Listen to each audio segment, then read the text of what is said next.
ഇതിപ്പോൾ 60 വർഷമായി ഈ ഡാം തകർച്ചയിലാണെന്ന് റിപ്പോർട്ടുകൾ വന്നിട്ട്. ഇത് ഞാനിരുന്ന് പറയണമല്ല, ആദ്യം പറഞ്ഞത് സെൻട്രൽ വാട്ടർ കമ്മീഷനാണ്. പൊളിച്ചു കളയേണ്ട ഡേറ്റ് തീരുമാനിക്കണം. ഇതാണ് ഞാൻ സുപ്രീം കോടതിയിൽ ആവശ്യപ്പെട്ടിരിക്കുന്നത്. ശരീരം ഛിന്ന ഭിന്നമായി പോവുക ചെയ്തു. അത്ര ഫോഴ്സിനെ ഇത് വരുന്നത്. ഇതിപ്പം ഒരു ഉരുൾപൊട്ടൽ മാത്രമേ ഉള്ളൂ. ഒരു ഡാം തകർന്നു എന്നാൽ ഇത്ര ഫോഴ്സാണോ? നമ്മൾ ഈ ഉരുൾപൊട്ടൽ നമ്മളെ കാണിച്ചു തന്നത് എന്തിനാണ്? അങ്ങനെ ആകുമ്പോൾ അവരുടെ സയൻസ് പ്രകാരം ഒരു ഡാമിൻ്റെ മാക്സിമം ലൈഫ് എന്ന് പറയുന്നത് 40 വർഷമുള്ളൂ. ഇത് 130 വർഷം പഴക്കമുള്ള ഡാം അവർക്ക് പരിശോധിക്കേണ്ട ആവശ്യം വരുന്നില്ല. അതിൻ്റെ ടൈം എക്സ്പയർഡായി. ഇത് ഇവിടുത്തെ കേരളത്തിലെ ജനങ്ങളുടെ ജീവൻ മാത്രമേ ഉള്ളൂ എൻ്റെ ലക്ഷ്യം. പുത്തുമലയിൽ നമ്മൾ കണ്ടു, ഈ വർഷം മുണ്ടക്കയിൽ കണ്ടു, ചൂരൽമലയിൽ കണ്ടു. ഇത് കഴിഞ്ഞ ഓഗസ്റ്റ് തുടങ്ങിയിട്ടുള്ളൂ. ഓഗസ്റ്റിൽ പെയ്യുന്ന മഴ എന്താണ്? ഈ എറണാകുളത്ത് 7+ വരുന്ന ഭൂകമ്പം ഉണ്ടാവാമെന്നാണ് സീസ്മോളജിസ്റ്റുകൾ പറയണത്. അതേ സ്ഥലത്ത് തന്നെ പ്രഭവ കേന്ദ്രമായിട്ട് ഭൂകമ്പം ഉണ്ടാകാൻ സാധ്യതയുണ്ട്. അത് 6 വർഷത്തിനുള്ളിൽ സംഭവിക്കുമെന്ന് സീസ്മോളജിസ്റ്റുകളുടെ പ്രവചനമുണ്ട്. അതായത് 2030 സംഭവിക്കും. നിങ്ങളോട് ഈ ആൾക്കാരോടൊക്കെ എനിക്ക് പറയാനുള്ളത് എന്താണ്? ഞങ്ങൾക്ക് ജീവൻ തരുമെന്ന് മാത്രമേ ഉള്ളൂ. ഞാൻ പറയണ എപ്പോഴാണ്? ഈ അവസാന നിമിഷങ്ങളിലാണ്. ഇനി സമയമില്ല. എല്ലാ വർഷവും കിട്ടുന്ന ഇതൊരു പൊന്മുട്ടയിടുന്ന താറാവാണ് മുല്ലപ്പെരിയാർ ഡാം. എല്ലാ വർഷവും പോക്കറ്റിലേക്ക് വരുന്നതും നിലയ്ക്കും. മനുഷ്യൻ്റെ ജീവൻ വെച്ചിട്ടാണ് ഇവർ കളിക്കുന്നത്. ഇവർക്ക് എല്ലാത്തിനും പണമുണ്ടല്ലോ. എൻ്റെ കേസിലൊരു ഉത്തരവുണ്ട്. 2018 കേരളത്തിലെ ജനങ്ങളുടെ ജീവന് വേണ്ടി തമിഴ്നാട് ഒരു ദുരന്ത നിവാരണ സമിതി രൂപീകരിക്കണം. അത് തമിഴ്നാടിൻ്റെ മുഖത്തേറ്റ ആദ്യത്തെ അടിയാന്നും കൂടി ഓർക്കണേ. നിരന്തരമായി കേരളം തോറ്റ കേസിൽ ഞാൻ കൊണ്ടുവന്ന ഒരു ഉത്തരവാണത്. വലിയ ഗഹനമായ നിയമപ്രശ്നങ്ങളോ കരാറിൻ്റെ സാധുതയോ, ഇപ്പോൾ കരാറിൻ്റെ സാധുത അന്വേഷിക്കാൻ നടക്കുക ഈ 12-ാം മണിക്കൂറിൽ. തമിഴ്നാട് അഗ്രികൾച്ചറൽ ഡിപ്പാർട്ട്മെൻറ്റിൻ്റെ അവർ റിലീസ് ചെയ്ത ഒരു രേഖയുണ്ട്. ആ രേഖ പ്രകാരം ഈ വെള്ളത്തിൽ നിന്ന് 50,000 കോടി രൂപ പ്രതിവർഷം അവർക്ക് നേട്ടമുണ്ടാക്കാൻ സാധിക്കുന്നു. വേണ്ട എല്ലാ റിസോഴ്സസും ഈ ഖജനാവിലേക്ക് വേണ്ട കാര്യങ്ങളെല്ലാം ചെയ്യാം എന്ന് പറഞ്ഞ് നമ്മളെ പ്രലോഭിപ്പിച്ച് നമ്മളെ വിശ്വസിപ്പിച്ച് കയറിയിരിക്കുന്ന രാഷ്ട്രീയ നേതൃത്വം. ഞാനിങ്ങനെ രാഷ്ട്രീയ നേതൃത്വത്തെ അടച്ചാക്ഷേപിക്കുമ്പോണ്ടല്ലോ, ഇവര് മറുപടി പറയട്ടെ. എല്ലാവർക്കും നമസ്കാരം. സേവ് കേരള ബ്രിഗേഡിന്റെ പ്രസിഡന്റ്, അതിനുപരി തന്നെ മുല്ലപ്പെരിയാർ വിഷയത്തിൽ മുല്ലപ്പെരിയാറിനെതിരെ ശബ്ദമുയർത്തുന്ന ഒരൊറ്റ ശബ്ദമാണ് ഇന്ന് എന്നോടൊപ്പം ഉള്ളത്, അഡ്വക്കേറ്റ് റസൽ ജോയ്. നമസ്കാരം. ഒരുപാട് സന്തോഷമുണ്ട്. കാരണം ഇന്ത്യയെ മൊത്തത്തിൽ ബാധിക്കുന്ന ഒരു ഇഷ്യൂ, എന്നാൽ ആ ഇഷ്യൂവിനെതിരെ ശബ്ദമുയർത്തുന്ന ഒരേ ഒരു ശബ്ദം, അതാണ് അഡ്വക്കേറ്റ് റസൽ ജോയിയുടേത്. ഇപ്പോൾ നമ്മൾ വയനാട്ടിലെ ദുരന്തം കണ്ടുകൊണ്ട് ഇരിക്കുകയാണ്. ഇപ്പോഴും സ്റ്റിൽ നമ്മൾ അതിൻ്റെ ഒരു ഷോക്കിലാണ്. എന്നാൽ ആ ഷോക്കിനൊക്കെ ഒരുപാട് വർഷങ്ങൾക്ക് മുന്നേ തന്നെ കേരളം മൊത്തത്തിൽ നേരിടാൻ പറ്റുന്ന ഒരു ഷോക്കിനെ പറ്റിയാണ് സാർ സംസാരിച്ചു തുടങ്ങിയത്. അപ്പോൾ നമുക്ക് ആ വിഷയത്തിലേക്ക് തന്നെ വരാം. 129-ാം വർഷത്തിലാണ് മുല്ലപ്പെരിയാർ എത്തി നിൽക്കുന്നത്. അപ്പോൾ നമുക്ക് ആദ്യം തൊട്ട് തുടങ്ങുവാണെങ്കിൽ എന്താണ് സാർ, ഇനി എങ്ങനെയാണ് നമുക്കതിനെ ഒന്ന് സംരക്ഷിക്കാൻ പറ്റുക, അല്ലെങ്കിൽ എന്താണ് ആക്ച്വലി ഇവിടെ സംഭവിച്ചുകൊണ്ടിരിക്കുന്നത് കേരളത്തിൽ? ആതിര പറഞ്ഞല്ലേ ഇന്ത്യയുടെ വിഷയം. യെസ്, ഇത് ഇൻ്റർനാഷണൽ വിഷയമാണ്. അതുകൊണ്ടാണ് റിയോ ഡിക്ലറേഷൻ ഉണ്ടായത്. റിയോ ഡിക്ലറേഷൻ എന്ന് പറഞ്ഞാൽ ഒരു നദിയുടെ സ്വാഭാവികമായ ഒരു പ്രവാഹമുണ്ട്. ആ പ്രവാഹത്തെ തടഞ്ഞുകൊണ്ട് വേറൊരു ദിശയിലേക്ക് നദിയെ തിരിച്ചുവിടാൻ പാടില്ല. അതാണ് റിയോ ഡിക്ലറേഷൻ. അതിൽ ഇന്ത്യ ഒരു സിഗ്നേച്ചറിയാണ്. അപ്പോൾ മുല്ലപ്പെരിയാർ നദി അതിൻ്റെ സ്വാഭാവികമായ പ്രവാഹം അറബിക്കടലിലേക്കാണ്. അത് തിരിച്ച് ബംഗാൾ ഉൾക്കടലിലേക്ക് വിടുക എന്ന് പറയുന്നത് അവിടെ തന്നെ ഒരു ഈ പരിസ്ഥിതിയോട് വലിയ ഒരു തിന്മ പ്രവർത്തിക്കുന്നു. അതായത് മുല്ലപ്പെരിയാർ ഇപ്പൊ പൊട്ടും എന്ന് പറഞ്ഞു തുടങ്ങിയിട്ട് വർഷങ്ങൾ ഒരുപാടായി. കാരണം ഇതിനെതിരെ യാതൊരു വിധത്തിലുള്ള നടപടി എടുക്കുന്നില്ല. എന്നാൽ അൺഎക്സ്പെക്റ്റഡ് ആയിട്ട് സംഭവിക്കുന്ന ഒരു കാര്യമായിട്ട് നമുക്ക് തള്ളിക്കളയാൻ പറ്റില്ല. കാരണം വയനാട്ടിലെ ഇഷ്യൂ പോലും 14 വർഷങ്ങൾക്ക് മുൻപ് മാധവ് ഗാഡ്ഗിൽ റിപ്പോർട്ടിൽ എക്സാക്ട് സ്പോട്ട് സഹിതം പ്രഡിക്റ്റ് ചെയ്തിരുന്ന ഒരു സംഭവമാണ് ഇപ്പോൾ ഒരു ദുരന്തമായിട്ട് നമ്മൾ നേരിട്ട് കണ്ടത്. അപ്പോൾ ഇതിനും വർഷങ്ങൾക്ക് മുന്നേ തന്നെ നമ്മൾ പറഞ്ഞുകൊണ്ടിരിക്കുന്നത്, ഡിസ്കസ് ചെയ്യുന്ന സാർ അടക്കമുള്ളവർ നമ്മളിലേക്ക് അവയർനെസ് തന്നുകൊണ്ടിരിക്കുന്ന ഒരു കാര്യമാണ്. അപ്പം ഇതിനി എന്താണ് ഇപ്പോൾ നിലവിലെ മുല്ലപ്പെരിയാറിന്റെ അവസ്ഥ എന്താണ്? ഇതിപ്പോ 60 വർഷമായി ഈ ഡാം തകർച്ചയിലാണെന്ന് റിപ്പോർട്ടുകൾ വന്നിട്ട്. ഇത് ഞാനിരുന്ന് പറയണമല്ല, ആദ്യം പറഞ്ഞത് സെൻട്രൽ വാട്ടർ കമ്മീഷനാണ്. Doctor K C. തോമസ് ആണ് പറഞ്ഞത്. അതിനുശേഷം എത്രയോ ഏജൻസീസ് പഠിച്ചു. IIT ഡൽഹി പഠിച്ചു, IIT റൂർക്കി പഠിച്ചു, ഏഷ്യൻ ഡാം സേഫ്റ്റി അതോറിറ്റി പഠിച്ചു, ഐക്യരാഷ്ട്ര സംഘടന തന്നെ അക്കാഡമിക് വിങ് പഠിച്ചു, കേരള ഗവൺമെൻറ് തന്നെ വിദഗ്ധ സമിതി, കേരള ഗവൺമെൻറ് അപ്പോയിൻ്റ് ചെയ്ത വിദഗ്ധ സമിതി പഠിച്ചു. ഇതെല്ലാം ക്രോഡീകരിച്ച് ന്യൂയോർക്ക് ടൈംസ് റിപ്പോർട്ട് വന്നില്ലേ. അപ്പോൾ 60 വർഷമായിട്ട് ഇവിടുത്തെ ഇതെല്ലാം പരിഹരിക്കേണ്ടത് കേരളത്തിലെ രാഷ്ട്രീയ നേതൃത്വമാണ്. 60 വർഷമായിട്ട് ഇത് പരിഹരിക്കാൻ കഴിയാത്ത രാഷ്ട്രീയ നേതൃത്വം ഈ നാട്ടിലെ ജനങ്ങളെ സംബന്ധിച്ചിടത്തോളം ഷിയർ വേസ്റ്റ്, അത്രയേ ഉള്ളൂ. ഷിയർ വേസ്റ്റാണ് അവർ. അപ്പോൾ ഇപ്പോൾ എന്താ സംഭവിച്ചിരിക്കുന്നത്? നമ്മൾ prevention is better than cure എന്ന് പറയാറില്ലേ? നമുക്കിത് മാറ്റാം. നമ്മുടെ കേരളത്തിൽ ഈ 84 ഡാംസ് ഉണ്ടാക്കി വെച്ച്, 84 ഡാംസ് ഇവിടെ എന്തിനാണ്? ഓരോ ഡാംസ് എന്ന് വെച്ചാൽ 1000, 2000, 3000 കോടി രൂപ ചിലവ് അതിൻ്റെ നിർമ്മാണത്തിന് വന്നിട്ടുണ്ട്. അത് നമ്മുടെ ഖജനാവിൽ നിന്ന് എടുത്ത് ചിലവാക്കിയ പണമാണ്. ഇത്രയും ഹ്യൂജ് പ്രോജക്റ്റ് എന്തിനാണ് എന്ന് പറയാമോ ആദരിക്ക്? ഈ കേരളത്തിൽ 84 ഡാംസ് ഉണ്ടാക്കി വെച്ചത് എന്തിന് പറയും? അറിയില്ല. അത് സാമ്പത്തിക ലാഭത്തിന് വേണ്ടിയിട്ടായിരിക്കും. ഈ നാട് ഭരിക്കുന്ന നമ്മളെയൊക്കെ സേവിച്ചു കൊള്ളാം, നമ്മൾ പറയുന്ന നമ്മുടെ ആവശ്യങ്ങൾ സാധിച്ചു തരാം എന്നൊക്കെ നമ്മളെ പ്രലോഭിപ്പിച്ച് വെള്ളയും ഉടുത്ത് പെരുങ്കള്ളന്മാർ ആയി മാറിയില്ലേ അവർ? പെരുങ്കള്ളന്മാരായി മാറിയില്ലേ? ഈ 84 ഡാംസ് ഉണ്ടാക്കി വെച്ചപ്പോൾ പ്രകൃതി നശിച്ചു. പ്രകൃതി നശിക്കുക എന്ന് പറഞ്ഞാൽ ഭൂകമ്പ സാധ്യത വർദ്ധിച്ചു. റിക്ടർ സ്കെയിലിൽ 2 മാഗ്നിറ്റ്യൂഡ് വന്ന ഭൂകമ്പങ്ങൾ 2011 തുടങ്ങിയ ഭൂകമ്പങ്ങൾ കൂടി വന്ന് 3.4 ഫിനിഷ് ചെയ്യുന്നു. കോട്ടയത്ത് ഭൂമിക്കടിയിൽ നിന്ന് വലിയൊരു മുഴക്കമുണ്ടായി. എത്ര പേര് ഈ നാട്ടിൽ അറിഞ്ഞ്? ഇവിടുത്തെ മുഖ്യധാരാ മാധ്യമങ്ങൾ റിപ്പോർട്ട് ചെയ്തോ? അത് തൃശ്ശൂരും ഭൂമിക്കടിയിൽ നിന്ന് വലിയൊരു മുഴക്കമുണ്ടായി. തൃശ്ശൂരും പാലക്കാട്ടും 3.1 വരുന്ന ചലനങ്ങളുണ്ടായി. ഇതിനൊക്കെ വേണ്ട രീതിയിൽ ഒരു പ്രാധാന്യം കൊടുത്തു. കേരളത്തിലെ ജനങ്ങളെ അറിയിച്ചോ? ഇവിടെ 100ഓളം ചെറു ചലനങ്ങൾ ഉണ്ടായത് കേരളത്തിലെ ജനങ്ങളോട് അറിയിച്ചോ? ഈ 84 ഡാംസ് കാരണം, ഈ ഡാം എന്ന് പറഞ്ഞാൽ എന്താണ്? ഇപ്പം മുല്ലപ്പെരിയാർ ഡാം തന്നെ 64 സ്ക്വയർ കിലോമീറ്റർ സ്ഥലത്ത് വെള്ളം കെട്ടി നിർത്തിയിരിക്കുന്ന ഏർപ്പാടാണ്. ഇടുക്കിയും അത് തന്നെ 65 സ്ക്വയർ കിലോമീറ്റർ സ്ഥലത്ത് വെള്ളം കെട്ടി നിർത്തിയിരിക്കുന്നതാണ്. വെള്ളം ഇങ്ങനെ കെട്ടി നിർത്തിയാൽ എന്ത് സംഭവിക്കും? വലിയൊരു പ്രഷർ ഉണ്ടാവും താഴേക്ക്. ഇതൊക്കെ ആരോടെങ്കിലും പറഞ്ഞു കൊടുക്കേണ്ട കാര്യമാണോ? ഇത് നമുക്ക് ഒരു കോമൺ സെൻസ് അല്ലേ? വലിയ പ്രഷർ ഉണ്ടാവും. വലിയ പ്രഷറും കൊണ്ട് താഴെയുള്ള ലെയേഴ്സ് ഓഫ് റോക്സ്, അതിങ്ങനെ പാറകളുടെ അടുക്ക്, അതിങ്ങനെ തെന്നി മാറും. ഈവൻ പല റിപ്പോർട്ടുകളും പറയണത് തമിഴ്നാട് വരെ ഈ പാറ തെന്നി മാറി പോയിട്ടുണ്ടെന്നാണ്. അപ്പോൾ എന്തു സംഭവിക്കും? എല്ലാ ഡാമുകളുടെ അടിയിൽ വലിയ ഗർത്തങ്ങൾ രൂപപ്പെടും. ലോകം ഉപേക്ഷിച്ച ഒരു സംഭവമാണ് ഹൈഡ്രോ ഇലക്ട്രിക് പവർ എന്ന് പറയുന്നത്. ലോകത്ത് ബോധമുള്ളവനൊക്കെ ഓരോന്നായിട്ട് ഡീകമ്മീഷൻ ചെയ്യാണ്. ഇത് വലിയൊരു പ്രകൃതി വിനാശമാണ് ഈ ഹൈഡ്രോ ഇലക്ട്രിക് പവർ പ്രോജക്ട്സ്. ഇവിടെ അതൊന്നും പരിഗണിക്കാണ്ട് ഈ കേരളം എന്ന് വെച്ചാൽ ദൂരമുണ്ട്, 38,863 സ്ക്വയർ കിലോമീറ്റർ സ്ഥലം ഈ പറയുന്നത്. നമ്മൾ വിചാരിക്കും ഇതെന്തോ ഒരു വലിയ സ്ഥലമാണ്. തമിഴ്നാടിൻ്റെ 2 ജില്ലകൾ ചേർത്ത് വെച്ചാൽ, നമ്മൾ ജലം കൊടുക്കുന്ന 5 ജില്ലകളുണ്ട്, അതിൽ നിന്ന് 2 ജില്ലകൾ ചേർത്ത് വെച്ചാൽ മൊത്തം കേരളമായി. അവിടെയാണ് 84 ഡാംസ് ഇപ്പോഴും പണിയാൻ പോവുക. ഇപ്പോൾ ഏതാണ്ട് 9 എണ്ണം പണിയാൻ ഇട്ടിരിക്കുക.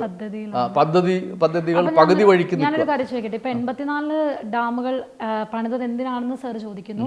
അപ്പോൾ അതുപോലെ തന്നെ സാമ്പത്തിക നേട്ടം എന്ന്, ഇപ്പൊ മുല്ലപ്പെരിയാർ ആണെങ്കിൽ പോലും മുല്ലപ്പെരിയാറിന് പിന്നിൽ നടക്കുന്നത് ഇത്തരത്തിലുള്ള എന്തെങ്കിലും സാമ്പത്തിക നേട്ടങ്ങളാണോ രാഷ്ട്രീയക്കാരെ സംബന്ധിച്ചുകൊണ്ട്? കാരണം യാതൊരു വിധത്തിലുള്ള ഒരു പരിഗണന പോലും മുല്ലപ്പെരിയാറിന് കൊടുക്കുന്നില്ല. കാരണം ഇതിന് പിന്നിലൂടെ രാഷ്ട്രീയ അഴിമതിയോ അട്ടിമറിയോ അങ്ങനെ എന്തെങ്കിലും, അവർക്ക് എന്തെങ്കിലും സ്വാർത്ഥ ലാഭങ്ങൾ ലഭിക്കുന്നുണ്ടോ? അത് നമ്മൾ ഭീമമായ സ്വാർത്ഥ താല്പര്യങ്ങൾ, ഭീമമായ അഴിമതി ഇതിൻ്റെ പുറകിലുണ്ട്. ജനങ്ങളുടെ ജീവൻ വെച്ചിട്ട്, ഓരോ മനുഷ്യരുടെയും തല എണ്ണി നോക്കിയിട്ട് അങ്ങനെ തന്നെ പറയേണ്ടി വരും. അതായത് തമിഴ്നാട് അഗ്രികൾച്ചറൽ ഡിപ്പാർട്ട്മെൻറ്റിൻ്റെ അവർ റിലീസ് ചെയ്ത ഒരു രേഖയുണ്ട്. ആ രേഖ പ്രകാരം ഈ വെള്ളത്തിൽ നിന്ന് 50,000 കോടി രൂപ പ്രതിവർഷം അവർക്ക് നേട്ടമുണ്ടാക്കാൻ സാധിക്കുന്നുണ്ട്. 50,000 കോടി എന്ന് ആലോചിച്ച് നോക്ക്. ഇതിൽ നിന്ന് കൃഷിയിൽ നിന്ന് മാത്രം അതിൽ നിന്ന് ഒരു 10 കോടി കിട്ടിയ, അല്ല 10,000 കോടി കിട്ടിയ, 50,000 കോടിയിൽ നിന്നൊരു 10,000 കോടി കിട്ടിയാൽ നമ്മുടെ ഈ നാട് രക്ഷപ്പെടില്ല. അത്ര റിസോഴ്സസ് ഉണ്ട്. പറയുന്ന 84 ഡാംസിൻ്റെ കാര്യം പറയുമ്പോൾ ഇലക്ട്രിസിറ്റി എവിടെ നിന്ന് ഉണ്ടാക്കുന്ന ചാടി ചോദിക്കണേ. അതെ, എന്തൊരു വിവരശൂന്യതയാണെന്നാണ് ഞാൻ ചോദിക്കണേ. ഈ നാട്ടിലെ ജനം ഇങ്ങനെ ആയിപ്പോയല്ലോ എന്ന് ഞാൻ ഓർക്കണേ. നമ്മൾ ഇവിടെ 2 മാസം മുമ്പ് പുറത്തേക്ക് ഇറങ്ങല്ലേ, സൂര്യാഘാതം ഉണ്ടാവുന്ന ഗവൺമെൻറ് വാൺ ചെയ്തു ഇല്ലേ? അത്രമാത്രം സൂര്യപ്രകാശം ഉണ്ടായിട്ട് നമ്മളത് വേസ്റ്റാക്കാണ്. നമ്മൾ ഉപയോഗപ്പെടുത്തുന്നില്ല. എന്താ കാരണം? ഒരു സോളാർ പാനൽ സ്ഥാപിച്ച അതിൽ നിന്നൊന്നും ഒരു അഴിമതി നടത്തിയൊന്നും കാര്യമായി പോക്കറ്റിൽ വെക്കാൻ പറ്റില്ല, ഒരു ഡാം പണിത് വെക്കുന്ന പോലെ. അതാണ് സംഭവം. ഇത് തിരിച്ചറിയണം. നിങ്ങളെ സേവിക്കാമെന്നും നിങ്ങൾക്ക് വേണ്ട എല്ലാ റിസോഴ്സസും ഈ ഖജനാവിലേക്ക് വേണ്ട കാര്യങ്ങളെല്ലാം ചെയ്യാം എന്ന് പറഞ്ഞ് നമ്മളെ പ്രലോഭിപ്പിച്ച് നമ്മളെ വിശ്വസിപ്പിച്ച് കയറിയിരിക്കുന്ന രാഷ്ട്രീയ നേതൃത്വം, ഞാനിങ്ങനെ രാഷ്ട്രീയ നേതൃത്വത്തെ ആക്ഷേപിക്കുമ്പോണ്ടല്ലോ, ഇവർ മറുപടി പറയട്ടെ. അതെ, അഡ്വക്കേറ്റ് എന്ന നിലയ്ക്ക് ഇതിനെ പറ്റിയിട്ട് കാര്യമായിട്ട് അന്വേഷിച്ച ഒരാൾ തന്നെയാണ് സാർ. അപ്പം സാർ പറഞ്ഞിട്ടുണ്ട്, ഒരു ഇൻ്റർവ്യൂവിലാണെങ്കിൽ പോലും എനിക്ക് വ്യക്തമായിട്ട് അറിയാം ആരൊക്കെയാണ് ഇതിന് പിന്നിൽ പ്രവർത്തിച്ചിരിക്കുന്നതും ആരൊക്കെ എത്ര കൈക്കൂലി വാങ്ങിയിട്ടുണ്ടെന്നും വ്യക്തമായിട്ട് അറിയാമെന്നും സാർ പറഞ്ഞിട്ടുണ്ട്. അപ്പം സാർ എന്തുകൊണ്ട് അത് പബ്ലിക്കിലേക്ക്, കാരണം ഒരുപാട് പേര് സാറിൻ്റെ ഒപ്പം ഇന്നത്തെ ഒരു സമൂഹമാണെങ്കിൽ പോലും ഒറ്റക്കെട്ടായിട്ട് റസൽ സാറിൻ്റെ കൂടെ ഉണ്ട്. അപ്പം ആ ഒരു സമയത്ത് ഇങ്ങനെ വ്യക്തമായിട്ട് അറിയാമെങ്കിൽ അത് ഞങ്ങളിലേക്ക് തരുന്നതിലുകൊണ്ട് സാർ എന്താണ് ഒരു മടി കാണിക്കുന്നത്? അല്ലെങ്കിൽ അങ്ങനെ ആ വിവരങ്ങൾ, അല്ലെങ്കിൽ ഞാനൊരു രാഷ്ട്രീയക്കാരനല്ല, ഇതിൽ നിന്ന് ഏതെങ്കിലും തരത്തിലൊരു നേട്ടം ഉണ്ടാക്കണമെന്ന് വിചാരിക്കുന്ന ആളുമല്ല. എൻ്റെ ലക്ഷ്യം വളരെ ലിമിറ്റഡാണ്. അതായത് ഇവിടുത്തെ കേരളത്തിലെ ജനങ്ങളുടെ ജീവൻ മാത്രമേ ഉള്ളൂ എൻ്റെ ലക്ഷ്യം. അല്ലാണ്ട് ഈ രാഷ്ട്രീയക്കാരെ നന്നാക്കാനോ ഇതൊന്നും എൻ്റെ ഒരു അജണ്ടയിൽ പെടുന്നതല്ല. പിന്നെ തമിഴ്നാട്ടിലെ ഉദ്യോഗസ്ഥന്മാർ പറഞ്ഞു തന്നിട്ടുണ്ട് ആർക്കൊക്കെ എന്തൊക്കെ കിട്ടി, എവിടെയൊക്കെ എന്തൊക്കെ കൊടുത്തിട്ടുണ്ടെന്ന് പറഞ്ഞു തന്നിട്ടുണ്ട്. അത് ഞാൻ ഇവിടെ എക്സ്പോസ് ചെയ്യുന്നത് കൊണ്ട് എന്ത് നേട്ടമാണ് മനുഷ്യൻ്റെ ജീവന് കിട്ടാൻ പോകുന്നത്? മുല്ലപ്പെരിയാർ ഇഷ്യൂവിൽ പ്രതിക്കൂട്ടിൽ ആരായിരിക്കും സാറ് ഇപ്പോഴത്തെ സാറിൻ്റെ ഒരു വിഷൻ വെച്ചിട്ട് പ്രതിക്കൂട്ടിൽ ആരാണുള്ളത് സാറിൻ്റെ ഒരു വിഷനിൽ? അത് ആദരയ്ക്ക് തന്നെ പറയാൻ കഴിയും. ഞാൻ സുപ്രീം കോടതിയിൽ എന്താ പറഞ്ഞിരിക്കുന്നത്, വലിയ ഗഹനമായ നിയമപ്രശ്നങ്ങളോ കരാറിൻ്റെ സാധുതയോ, ഇപ്പോൾ കരാറിൻ്റെ സാധുത അന്വേഷിക്കാൻ നടക്കുക ഈ 12-ാം മണിക്കൂറിൽ, അതിന് ഒരു 10 കൊല്ലം അന്വേഷിച്ചാലും ഇതിനൊരു തീരുമാനം ഉണ്ടാവില്ല. അപ്പോൾ ഞാനിതൊന്നും സുപ്രീം കോടതി പറഞ്ഞിട്ടില്ല. സുപ്രീം കോടതിയിൽ ഞാൻ പറഞ്ഞിരിക്കുന്നത് നമുക്ക് അന്യമായ ഒരു ശാസ്ത്രത്തെക്കുറിച്ചാണ്. ഇവിടെ അങ്ങനെ ഒരു ശാസ്ത്ര ശാഖ ഇല്ല. അത് റിലയബിലിറ്റി സയൻസ് എന്ന് പറയും. റിലയബിലിറ്റി സയൻസ് പഠിപ്പിക്കുന്ന ഒരു യൂണിവേഴ്സിറ്റിയോ, എന്തിന് ഡാം എഞ്ചിനീയറിംഗ് പഠിപ്പിക്കുന്ന ഒരു യൂണിവേഴ്സിറ്റിയോ ഒരു ബ്രാഞ്ച് ഓഫ് സയൻസോ ഇവിടെ ഇല്ല. ഒരു ഡാം സ്ട്രക്ചർ, ഒരു സിമൻറ്റ് സ്ട്രക്ചർ, ഇത് എത്ര നാൾ നമുക്ക് റിലേ ചെയ്യാൻ പറ്റുമെന്നുള്ളത് പറയേണ്ടത് അവരാണ്. അവർ വന്നിട്ട് മുല്ലപ്പെരിയാർ ഡാം പരിശോധിച്ചിട്ട് അതിൻ്റെ ഡേറ്റ് ഓഫ് ഡീകമ്മീഷനിങ് ഫിക്സ് ചെയ്യും എന്നത് പൊളിച്ചുകൾ. ഞാൻ ഈ ഡീകമ്മീഷൻ എന്ന് പറഞ്ഞിട്ട് പലർക്കും മനസ്സിലാവുന്നില്ല. അപ്പോൾ ഇതെന്ന് പച്ച മലയാളത്തിൽ പറയുകയാണ്, നിർവീര്യമാക്കാമെന്ന് എനിക്ക് വേണമെങ്കിൽ പറയാം. കുറച്ചുകൂടെ സിംപ്ലിഫൈ ചെയ്ത് പറയുകയാണ്, ഇത് പൊളിച്ചു കളയേണ്ട ഡേറ്റ് തീരുമാനിക്കണം. ഇതാണ് ഞാൻ സുപ്രീം കോടതിയിൽ ആവശ്യപ്പെട്ടിരിക്കുന്നത്.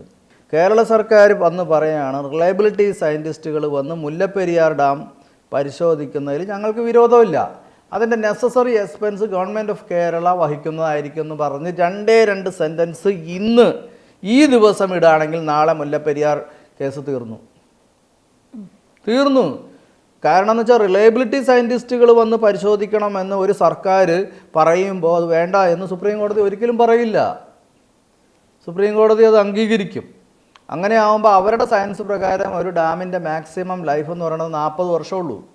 ഇത് 130 വർഷം പഴക്കമുള്ള ഡാം അവർക്ക് പരിശോധിക്കേണ്ട ആവശ്യം വരുന്നില്ല. അത് ഇപ്പം നമ്മൾ അതിൻ്റെ ടൈം എക്സ്പയർഡായി ഇല്ലേ? നമ്മൾ എക്സ്പയറി ഡേറ്റ് കഴിഞ്ഞാൽ മരുന്ന് കഴിക്കാറുണ്ടോ? എന്തെങ്കിലും എക്സ്പയറി ഡേറ്റ് ആയ എന്തെങ്കിലും നമ്മൾ ഉപയോഗിക്കാറുണ്ടോ? എന്താ ഡാം മാത്രം ഉപയോഗിക്കുന്നത്? അവർ പറയും 40 വർഷം കഴിഞ്ഞ് 130 വർഷം ആയതുകൊണ്ട് ഈ ഡാം വേണ്ട, അത് ഡീകമ്മീഷൻ ചെയ്യണം, ഇമ്മീഡിയറ്റ് ഡീകമ്മീഷൻ അവർ പറയും. അതിന് കേരള സർക്കാർ എന്താ സപ്പോർട്ട് ചെയ്തൊരു അഫിഡവിറ്റ് സുപ്രീം കോടതിയിൽ ഇടാത്തത്? ഇത് വെറുതെ ഒരാൾ പറയുന്നതല്ലോ. കേരളം നിരന്തരമായിട്ട് സുപ്രീം കോടതിയിൽ തോറ്റപ്പോൾ കേരളത്തിന് അനുകൂലമായ ആദ്യത്തെ വിധി 2018 വാങ്ങിയ ആളായി പറയുന്നത്. അല്ലെങ്കിൽ ഇവരെ സ്വീകരിക്കണ്ട. 2018 പ്രളയകാലത്ത് മുഖ്യമന്ത്രി ഒരു 3 അടി വെള്ളം കുറയ്ക്കണം എന്ന് പറഞ്ഞിട്ട് തമിഴ്നാട് കുറയ്ക്കാതിരുന്നപ്പോൾ സുപ്രീം കോടതി വഴി 3 അടി വെള്ളം കുറയ്ക്കാനുള്ള ഉത്തരവ് വാങ്ങിയ ആളായി പറയുന്നത്. അതുകൊണ്ടാണ് മാധവ് ഗാഡ്ഗിൽ പറഞ്ഞത് നമ്മളൊക്കെ ഒരുപാട് കാലമൊന്നും കഴിയണ്ട. അദ്ദേഹത്തിന് ഒരുപാട് വയസ്സുണ്ട്. അദ്ദേഹം മരിക്കുന്നതിന് മുമ്പ് ഇത് കാണും എന്ന് പറഞ്ഞിട്ട് കഴിഞ്ഞ വർഷം പുത്തുമലയിൽ നമ്മൾ കണ്ടു, ഈ വർഷം മുണ്ടക്കയിൽ കണ്ടു, ചൂരൽമലയിൽ കണ്ടു. ഇത് കഴിഞ്ഞ ഓഗസ്റ്റ് തുടങ്ങിയിട്ടുള്ളൂ. ഓഗസ്റ്റിൽ പെയ്യുന്ന മഴ എന്താണ്? ഓഗസ്റ്റിൽ പെയ്യുന്ന മഴ എന്ന് പറഞ്ഞാൽ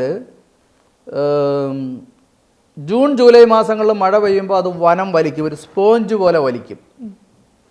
ഓഗസ്റ്റിൽ പെയ്യുന്ന മഴ മുഴുവനും ഒരു തുള്ളി പോലും ഫോറസ്റ്റ് വലിക്കില്ല, അത് ഒഴുകി ഡാമുകളിലും നദികളിലും എത്തും. ഓഗസ്റ്റ് നമ്മൾ പേടിക്കണം. ഓഗസ്റ്റ് ഇപ്പോൾ ഉള്ള ഈ സമയം നമ്മൾ ഭയക്കണം. നിങ്ങളോട് ഈ ആൾക്കാരോടൊക്കെ എനിക്ക് പറയാനുള്ളത് എന്താണ്? ഞങ്ങൾക്ക് ജീവൻ തരുമെന്ന് മാത്രമേ ഉള്ളൂ, അത്രേ പറയുന്നുള്ളൂ. ഇത് ഞാൻ പറയണ എപ്പോഴാണ്? ഈ അവസാന നിമിഷങ്ങളിലാണ്. ഇനി സമയമില്ല. നിങ്ങൾ ഇന്ന് സുപ്രീം കോടതിയിൽ കൊണ്ടുവന്ന ഒരു അഫിഡവിറ്റ് ഇട്ട്, റിലയബിലിറ്റി സയൻറ്റിസ്റ്റുകൾ ഡാം പരിശോധിക്കിട്ട് ഞങ്ങൾക്ക് വിരോധമില്ല എന്ന് പറഞ്ഞ് അഫിഡവിറ്റ് ഇട്ട് നാളെ തീരുന്ന കേസാണിത്. അതിനിപ്പോൾ ഇവർ ചെയ്യുന്ന എന്താണ്? കരാറ് പരിശോധിക്കാൻ പോകണം. എത്ര നാൾ എടുക്കുക കരാറ് പരിശോധിച്ച് തീരുമ്പോൾ സുപ്രീം കോടതി? പുതിയ ഡാം ഉണ്ടാക്കാൻ പോകുന്നു. തൊട്ട് മുകളിൽ മുല്ലപ്പെരിയാർ ഡാമിൻ്റെ തൊട്ട് മുകളിൽ കക്കി ഡാമുണ്ട്. കക്കി ഡാമിൽ മുല്ലപ്പെരിയാർ ഡാമിൽ ഉള്ളതിനേക്കാൾ വെള്ളമുണ്ട്. അവിടെ നിന്ന് 52 കിലോമീറ്റർ പൈപ്പ് വലിച്ചാൽ മുല്ലപ്പെരിയാർ പെൻസ്റ്റോക്ക് പൈപ്പിലേക്ക് ഘടിപ്പിക്കാം. തമിഴ്നാടിന് ഇന്ന് കിട്ടുന്നതിൽ കൂടുതൽ വൈദ്യുതിയും കിട്ടും, ഇന്ന് കിട്ടുന്നതിൽ കൂടുതൽ വെള്ളവും കിട്ടും. എന്താ ഇത് ചെയ്യാനായിട്ട് രണ്ട് കൂട്ടർക്കും ഒരു താല്പര്യമില്ലായ്മ? കേരളത്തിലെ രാഷ്ട്രീയക്കാർക്കും അവിടെയുള്ള രാഷ്ട്രീയക്കാർക്കും താല്പര്യമില്ലാത്തത് എന്താ? എല്ലാ വർഷവും കിട്ടുന്ന, ഇതൊരു പൊന്മുട്ടയിടുന്ന താറാവാണേ മുല്ലപ്പെരിയാർ ഡാം. എല്ലാ വർഷവും പോക്കറ്റിലേക്ക് വരുന്നതും നിലയ്ക്കും. മാത്രമാണോ ഇത്? ജനങ്ങൾക്ക് ഉപകാരം ഉണ്ടാവും. പുതിയ കരാറ് വരും. ഈ ടണൽ സിദ്ധാന്തം എന്നും പറഞ്ഞിട്ട് കുറേ ആൾക്കാർ ഇറങ്ങിയിട്ടുണ്ട്. പഴയ കരാറ് 999 വർഷത്തെ കരാറ് ഇപ്പോഴും നിലനിർത്താൻ വേണ്ടിയിട്ടാണ്. ഇപ്പോഴും നിലനിർത്താനല്ല, അടുത്ത 8-9 നൂറ്റാണ്ട് നിലനിർത്താനാണ് ഈ ടണൽ സിദ്ധാന്തം. ഞാൻ പറയുന്ന ഈ കക്കി ഡാമിൽ നിന്ന് വെള്ളം കൊടുത്താലുള്ള പ്രശ്നം എന്താണെന്നറിയോ? പുതിയ കരാറ് വരും. പുതിയ കരാറ് വരുമ്പോൾ ഈ പറഞ്ഞ പോലെ 50,000 കോടി ഉണ്ടെന്ന് അവർ പറയണ്ടല്ലോ അവരുടെ അഗ്രികൾച്ചർ ഡിപ്പാർട്ട്മെൻറ്റിൽ. അതിൽ പകുതി ഇങ്ങോട്ട് തരേണ്ടി വരും. ഈ പകുതി വേണ്ടെന്നേ, നമുക്കൊരു 10,000 കോടി കിട്ടിയാൽ മതി. ഇലക്ട്രിസിറ്റി അവിടെ സർപ്ലസ് സ്റ്റേറ്റ് ആണ്, ഇവിടെ ഡിഫിസിറ്റ് സ്റ്റേറ്റ് ആണ്. നമുക്ക് ആ ഇലക്ട്രിസിറ്റി മുഴുവനും തരേണ്ടി വരും. അത് പറ്റൂല. നമ്മുടെ ഖജനാവിലേക്ക് ഒന്നും വരാൻ പാടില്ല. ഞങ്ങളുടെ പോക്കറ്റിൽ മാത്രമേ വരാവൂ. ജനങ്ങൾ ചത്തിട്ട് വേണം കരിമണൽ എടുക്കാൻ എന്ന് വിചാരിച്ചിട്ടാണ് ഇവർ ഇരിക്കുന്നത്. എനിക്ക് സംശയമുണ്ട്. കരിമണൽ മതിയല്ലോ നമ്മുടെ യുവാക്കൾക്ക് സമ്പത്തിന്. ഇത്രയും സമ്പത്ത് നമ്മുടെ മുമ്പിൽ കിടക്കാണ്. എന്നിട്ട് ഇവരെന്താ ചെയ്യുന്നത്? ഈ കരിമണലിൻ്റെ 1 രൂപ പോലും ഖജനാവിലേക്ക് എടുത്തു വയ്ക്കുന്നില്ല. ഇവർ ഓരോരുത്തരെ വിട്ട് കുറേശ്ശെ എടുത്ത് കച്ചവടമാക്കാൻ ചെയ്യും. പക്ഷെ മുല്ലപ്പെരിയാർ ഇവർക്ക് മുന്നിൽ ഒരു ഭീഷണി തന്നെയല്ലേ? രാഷ്ട്രീയക്കാരെ സംബന്ധിച്ചിടത്തോളം ആണെങ്കിൽ പോലും മുല്ലപ്പെരിയാർ പൊട്ടി വന്നു കഴിഞ്ഞാൽ ഇവർ ഉൾപ്പെടെയുള്ള ഒരു ജനത തന്നെയല്ലേ ഈ ഒരു ഭൂമിയിൽ നിന്ന്, അല്ലെങ്കിൽ കേരളത്തിൽ നിന്ന് ഇല്ലാതായി പോകുന്നത്. അങ്ങനെ ആദരം വിചാരിക്കണ്ട. അവർ ഈ ജനങ്ങളെ പോലെ വിഡ്ഢികളാണെന്ന് വിചാരിക്കണം. അവർ കേരളത്തിൽ ഈ രാഷ്ട്രീയ നേതൃത്വം എന്ന് പറഞ്ഞാൽ, കേരളത്തിലെ രാഷ്ട്രീയ നേതൃത്വം ബുദ്ധി ഉണ്ടെങ്കിൽ മാത്രം പിടിച്ചു നിൽക്കാൻ കഴിയുന്ന ഒരു രാഷ്ട്രീയ നേതൃത്വമാണ്. പാവം ഈ ജനങ്ങൾ ഇവരെ അന്ധമായി വിശ്വസിച്ച് നടക്കണം. നമ്മുടെ ജീവിതമാണ് കട്ടപ്പുകയാകാൻ പോകുന്നത്. ഞാൻ പ്രാർത്ഥിക്കുന്നത് എന്താണെന്ന് വെച്ചാൽ, ഇപ്പം 84 ഡാംസ് ഉണ്ടാക്കി വെച്ച് ഇവിടെ ഭൂകമ്പ സാധ്യത കൂടി ഈ എറണാകുളത്ത് 7+ വരുന്ന ഭൂകമ്പം ഉണ്ടാവാമെന്നാണ് സിസ്മോളജിസ്റ്റുകൾ പറയണത്. നല്ലേപ്പള്ളിയിൽ, പാലക്കാട്ട് ചിറ്റൂർ താലൂക്കിൽ നല്ലേപ്പള്ളി എന്ന് പറഞ്ഞൊരു ഗ്രാമമുണ്ട്. അവിടെ 1900 റിക്ടർ സ്കെയിൽ 6.1 വരുന്ന ഭൂകമ്പം ഉണ്ടായി. കോയമ്പത്തൂർ ഭൂകമ്പം എന്ന് അറിയപ്പെടുന്നത്. അതിൻ്റെ അലവലികൾ കൊച്ചു വരെ ഉണ്ടായി. അന്ന് 1900 ഇത്രയും വലിയ ബിൽഡിങ്സ് ഒന്നും ഇവിടെ ഇല്ല, സ്ഥാപനങ്ങളൊന്നും ഇല്ല, ഇത്രയും കൺസ്ട്രക്ഷൻ ഇവിടെ നടന്നിട്ടില്ല. ഇപ്പോൾ അതേ സ്ഥലത്ത് തന്നെ എപ്പി സെൻ്ററായിട്ട്, പ്രഭവ കേന്ദ്രമായിട്ട് ഭൂകമ്പം ഉണ്ടാകാൻ സാധ്യതയുണ്ട്. അത് 6 വർഷത്തിനുള്ളിൽ സംഭവിക്കുമെന്ന് സീസ്മോളജിസ്റ്റുകളുടെ പ്രവചനമുണ്ട്. അതായത് 2030 സംഭവിക്കുന്നു, 6 വർഷത്തിനുള്ളിൽ. ആ ഭൂകമ്പം റിപ്പീറ്റ് ചെയ്താൽ എന്തായിരിക്കും സ്ഥിതി? ഈ കൊച്ചി തന്നെ, കേരളം മൊത്തത്തിൽ തന്നെ, അതൊക്കെ ഡാം ഇൻഡ്യൂസ്ഡ് എർത്ത് ആണെന്ന് നമ്മൾ ചേർത്ത് വായിക്കണം. എല്ലാം ഇവിടെ ഉണ്ടായ ട്രമേഴ്സ് മുഴുവനും ഡാം ഇൻഡ്യൂസ്ഡ് ആണ്. നമ്മളിപ്പോൾ സംസാരിക്കുമ്പോഴാണെങ്കിൽ പോലും ഇന്ത്യയിൽ 36 ഡാമുകൾ തകർന്ന ഒരു ചരിത്രമുള്ള ഇന്ത്യയിൽ നിന്ന് തന്നെയാണ് നമ്മൾ സംസാരിക്കുന്നത്. ലോക റെക്കോർഡ് എടുക്കുകയാണെങ്കിൽ പോലും തകരാൻ സാധ്യതയുള്ള ഉടൻ തന്നെ തകരാൻ സാധ്യതയുള്ള ലിസ്റ്റിൽ 6 എണ്ണത്തിൽ ഒരെണ്ണമാണ് മുല്ലപ്പെരിയാർ എന്ന് പറഞ്ഞ ഡാം. അപ്പം സാറിൻ്റെ ഒരു പോയിന്റ് ഓഫ് വ്യൂവിൽ ഇപ്പം സാർ റീസെൻ്റ് ആയിട്ടും ഒരു കാര്യം പറഞ്ഞിരുന്നു, മുല്ലപ്പെരിയാർ ഡാമിന് വളവുണ്ടെന്ന്. കാരണം കഴിഞ്ഞ വർഷങ്ങളിൽ ഇല്ലായിരുന്നു. ഇത്തവണ ഗൂഗിൾ മാപ്പിൽ നമ്മൾ മാപ്പിലെടുത്ത് നോക്കുകയാണെങ്കിൽ പോലും വ്യക്തമായിട്ട് കാണാവുന്നതാണ് ആ ഒരു വളവ്. അപ്പം ഇനി മുല്ലപ്പെരിയാർ ഡാമിൻ്റെ ആയുസ് എത്ര നാളായിരിക്കും ഏകദേശം സാറിൻ്റെ ഒരു പോയിന്റ് ഓഫ് വ്യൂ ഇത്രയും റിസർച്ച് ചെയ്തതിലൂടെ? അക്കാര്യത്തിൽ ഞാൻ കുറച്ച് മിസ്റ്റേക്കലാണ്, സ്പിരിച്വലാണ്. ഞാനിതിൻ്റെ മുമ്പിൽ നിൽക്കുന്നത് കൊണ്ട് മുല്ലപ്പെരിയാർ ഡാം തകരില്ല എന്ന് തന്നെയാണ് എൻ്റെ ഒരു വിശ്വാസം. അതിന് യാതൊരു ശാസ്ത്രീയ അടിത്തറയുമില്ല, യാതൊരു ലോജിക്കുമില്ല, ഒന്നുമില്ല. എങ്കിൽ പോലും അങ്ങനെ ഒരു വിശ്വാസമുണ്ട് എനിക്ക്. ഇത് എന്നിൽ ഈ വിശ്വാസം ഇഞ്ചക്ട് ചെയ്ത് കയറ്റിയത് ഒത്തിരി ആളുകൾ, ഒത്തിരി പ്രഗത്ഭരായ സ്പിരിച്വൽ മേഖലയിൽ ഒരുപാട് ഔന്നത്യമുള്ള ആളുകൾ പറഞ്ഞപ്പോൾ ഞാനും അങ്ങനെ വിശ്വസിക്കുകയാണ്. കാരണം ഈ ഡാം തകരാതിരിക്കുന്നത് മഹാത്ഭുതം, മനസ്സിലായോ? ഈ ഡാം തകരാതിരിക്കുന്നത് മഹാത്ഭുതം. ഒന്നാമത് അതിൻ്റെ അടിയിൽ ഒരു വലിയ വിള്ളൽ കണ്ടെത്തിയിട്ടുണ്ട് ഡാമിൻ്റെ, മുല്ലപ്പെരിയാർ ഡാമിൻ്റെ അടിയിൽ. അതൊരു സീസ്മിക് ഏരിയയിലാണ് ഈ ഡാം നിൽക്കുന്നത്, ഭൂകമ്പ സാധ്യത കൂടിയ മേഖലയിലാണ്. കൊടൈക്കനാൽ ഭ്രംശമേഖല കേവലം 16 കിലോമീറ്റർ മാത്രം അകലത്തിലാണ് മുല്ലപ്പെരിയാർ ഡാമിൽ നിന്ന്. മുല്ലപ്പെരിയാർ ഡാം സെൻറ്ററായിട്ട് 200 കിലോമീറ്റർ ചുറ്റളവിൽ 22 എപ്പി സെൻറ്റേഴ്സ് ഉണ്ട്. ഭൂകമ്പത്തെ തടയാനായിട്ട് ആർക്കെങ്കിലും സാധിക്കുമോ? എന്ത് വലിയ ഫോഴ്സാണ്. ഞാൻ എപ്പോഴും ആലോചിക്കുന്നത് ഭൂകമ്പമുണ്ടായി ജീവനോടെ കല്ലിൻ്റെ ഇടയിൽ കിടക്കരുതെന്നാണ്. അത് ആലോചിച്ചിട്ട് ഒരു ഭയങ്കര ഒരു വിഷമാണ്. കാരണം എന്ന് വെച്ച് കഴിഞ്ഞാൽ സുബോധത്തോടെ 2 ആഴ്ച ഇവിടുത്തെ റെസ്ക്യൂ ഓപ്പറേഷൻസ് കണ്ടില്ലേ, 24 മണിക്കൂറിനുള്ളിൽ മുണ്ടക്കയിലും ചൂരൽമലയിലും റെസ്ക്യൂ ഓപ്പറേഷൻസ് അവസാനിപ്പിക്കണം. ഞാനിത് പറയുമ്പോൾ വലിയ അതിശയോക്തി കലർത്തി പറയുന്നതാണെന്ന് ചിലപ്പോൾ ചിന്തിക്കാം. പക്ഷേ അതാണ് എന്ത് ദുരന്ത നിവാരണ ശാസ്ത്രം. അതാണ് ഒരാൾ മണ്ണിൻ്റെ അടിയിൽ കല്ലിൻ്റെ ഇടയിൽ കിടക്കുക, ജീവനോടെ സുബോധത്തോടെ അനങ്ങാൻ പറ്റാണ്ട്, അതിൽ പരം നരകം ഒരു മനുഷ്യനുമില്ല.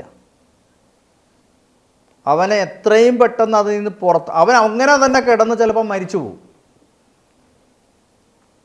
ഇപ്പം തന്നെ എത്ര ദിവസമായി, 6 ദിവസമോ 7 ദിവസമോ കണ്ടായില്ല. ഇപ്പോഴും മണ്ണിൻ്റെ അടിയിൽ ആളുകൾ കിടക്കാം.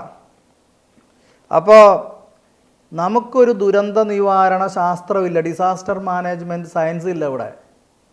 ഒരു യൂണിവേഴ്സിറ്റി അത് പഠിപ്പിക്കുന്നില്ല, ട്രെയിൻഡ് പേഴ്സണൽസ് ഇല്ല, എർത്ത് മൂവേഴ്സ് ആവശ്യത്തിനില്ല, ഫ്ലാഷ് ലൈറ്റ് ആവശ്യത്തിനില്ല.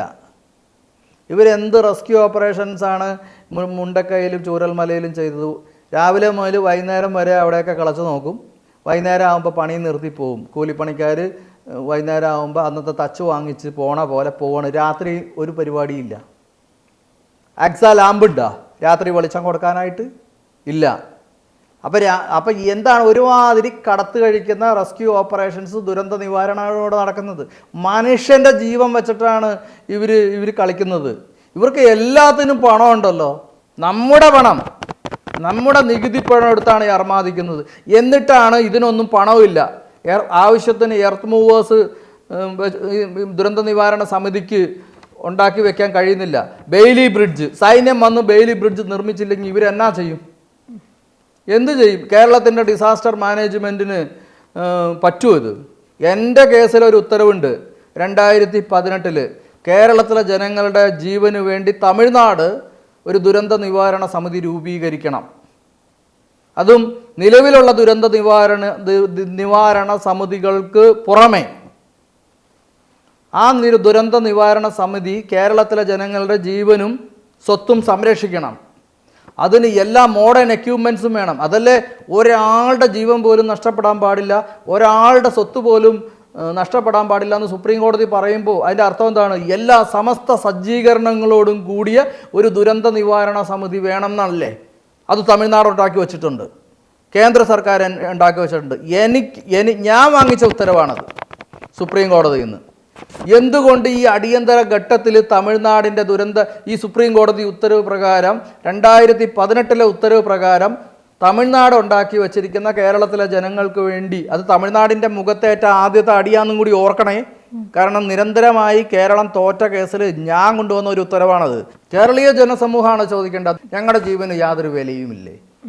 ഞങ്ങളുടെ സഹോദരങ്ങൾ മണ്ണിൻ്റെ അടിയിൽ കിടക്കുന്നവർക്കൊരു വിലയില്ലേ? ഒരു കൈ പറഞ്ഞു പോയിട്ട് കിലോമീറ്റർ അകലത്തു നിന്നാണ് കൈ എടുത്തുകൊണ്ട് വന്നത്. ശരീരം ഛിന്ന ഭിന്നമായി പോവുക ചെയ്തു. അത്ര ഫോഴ്സിനെ ഇത് വരുന്നത്. ഇതിപ്പം ഒരു ഉരുൾപൊട്ടൽ മാത്രമേ ഉള്ളൂ. ഒരു ഡാം തകർന്നു എന്നാൽ ഇത്ര ഫോഴ്സാണോ? നമ്മൾ ഈ ഉരുൾപൊട്ടൽ നമ്മളെ കാണിച്ചു തന്നത് എന്തിനാണ്? നമ്മൾ മനസ്സിലാക്കണം. ഡാം തകർന്നാൽ ഇതിലും എത്രയോ മടങ്ങ് പ്രഹരശേഷിയാണ് ഒരു ഡാമിന് ഉണ്ടാവുക എന്ന് മനസ്സിലാക്കണം. 2018 പ്രളയം നമ്മളെ കാണിച്ചു തന്നത് എന്താണ്? നമ്മൾ പഠിക്കാനാണ്. നമ്മൾ 2018 പ്രളയം കൊണ്ട് വല്ലതും പഠിച്ചോ? കഴിഞ്ഞ വർഷത്തെ ഉരുൾപൊട്ടൽ കൊണ്ട് വല്ലതും പഠിച്ചോ? ഈ വർഷത്തെ മുണ്ടക്കൈയും പിന്നെ ചൂരൽമലയും 2 ആഴ്ച കഴിയുമ്പോൾ ജനങ്ങൾ വിസ്മരിച്ചു. പിന്നെ ഒരു അശ്നിപാതം പോലെ ഇതെല്ലാം കൂടി തലയിലേക്ക് വരുമ്പോഴാണ് ജനം വീണ്ടും ഉണരുന്നത്. നമുക്ക് പ്രതിരോധിക്കേണ്ടത്, ഇത് തടയണ്ടേ?